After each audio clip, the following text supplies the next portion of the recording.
So in my last video I posted about the military diet, I had Sestra comment asking, hey, answer me this. What more can I do than I already do? I started making a smoothie for breakfast.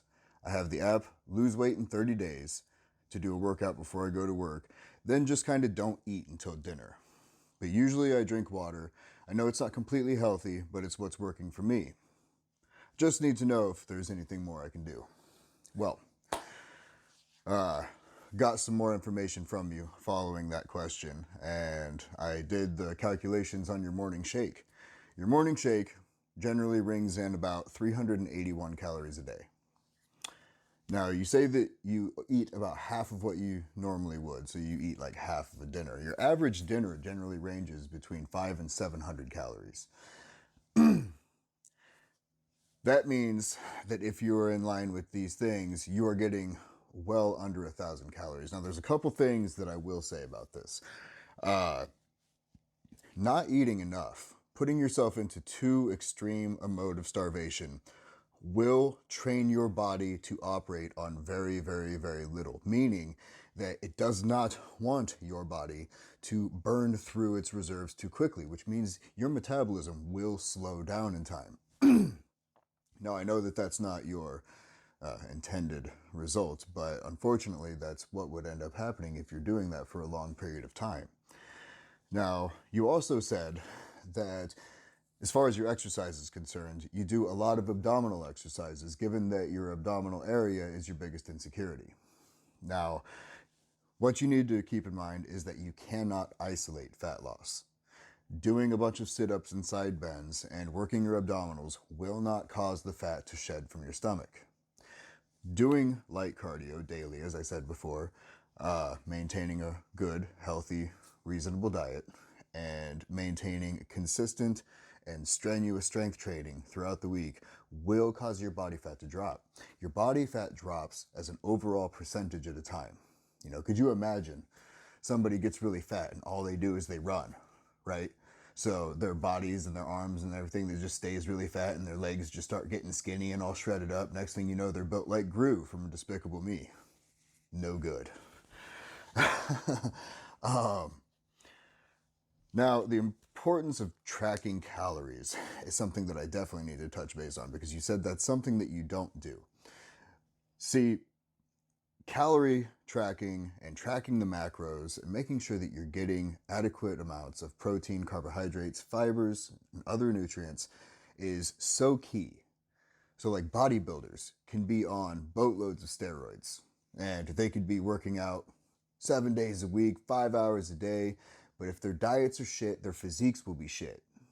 You know, so it's not really until these guys go and get their diets truly dialed in that their physique really begins to take shape. Taking control of your diet will grant you 80% of your journey towards your fitness. I really believe that. I think that diet is 80% of all of it. You know, like eating properly, eating healthy, eating right within the range that you need to stay lean, and you damn near don't even have to work out. You know, but working out is going to expedite the process. It's going to give you the results that you're looking for. It's going to allow you to shape your body in the ways that you want. Now, given that you are a woman, and women, as a general rule, even slimming down, you want to keep a degree of thickness through the butt and thighs, hips, things like that. I would absolutely recommend heavy compound movements with the legs. Doesn't mean you have to do squats. Hack squat is amazing if you have knee problems, ankle problems, things like that. Unilateral, which means one side at a time. Leg press, just pushing with one leg as many times as you can. Try to get 12. You know, start with your weak side, let it dictate.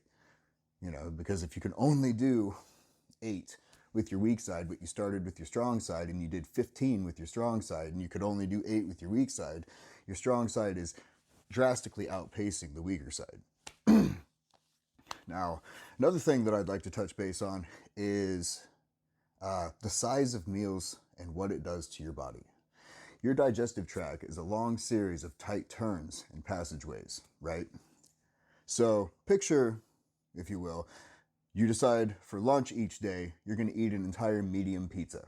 Now you have this mass the size of a medium pizza traveling through your intestines, and it's got to make all these tight turns and stuff. Well, that's going to be incredibly uncomfortable for your body, and your body is a machine of convenience.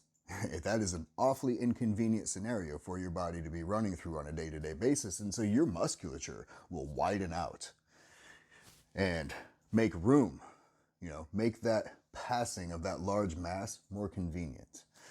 Now, this is where eating frequently to keep your metabolism rearing at all times, eating little tiny amounts, every time when I'm really trying to cut down weight, I will probably eat 4 or 5 times a day. But when I eat 4 or 5 times a day, I'm talking like, I'll have maybe 3-4 ounces of chicken, and then I'll have like 2 bites of cottage cheese, and then I'll wait like an hour and a half, and then I'll come back and I'll have like a protein shake or something.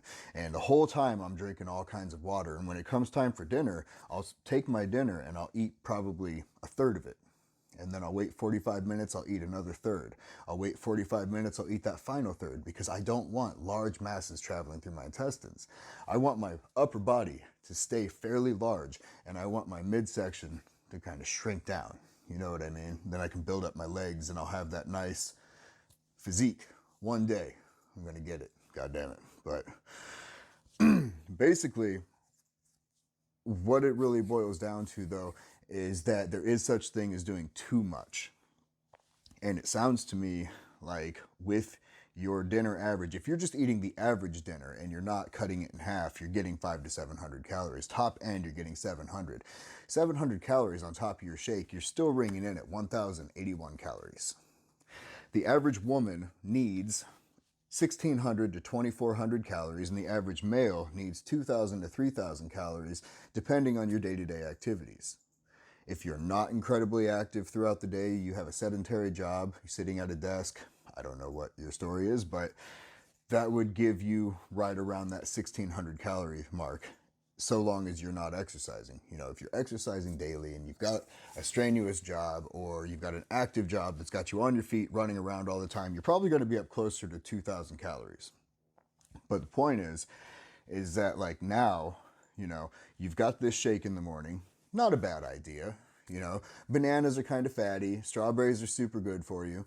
I would definitely switch to something like oat milk, almond milk, or something for your shake, just because of the heavy fats that you get from cow's milk. But I mean, as it is, your calories are already sitting so low that you don't really have to worry about where your calories are at right now. I would start adding more compound exercises. I would work the legs more. I would work the back. I would work the butt. I would work the large muscle groups. Don't be afraid to work your arms. If you're not eating much, your body will shrink. It will not get all buff and swole. You don't have to worry about looking like a dude. I keep telling women this, that lifting weights it plays a part in making you big, but it's not what makes you big. It can make you strong. It can make you defined. It can tone you up, but your diet is what makes you big. Or small, depending. I think that pretty much covers a lot of what I wanted to touch base on as far as where you were concerned.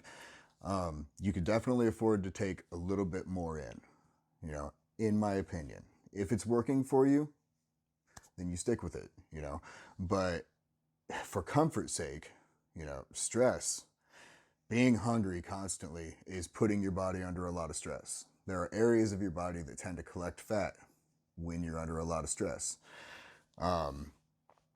Just go ahead, hit your exercises daily. Don't focus so much on abdominal stuff, because what you're going to find out is once you tear all that off, you're just going to have the most shredded abs in the world under there.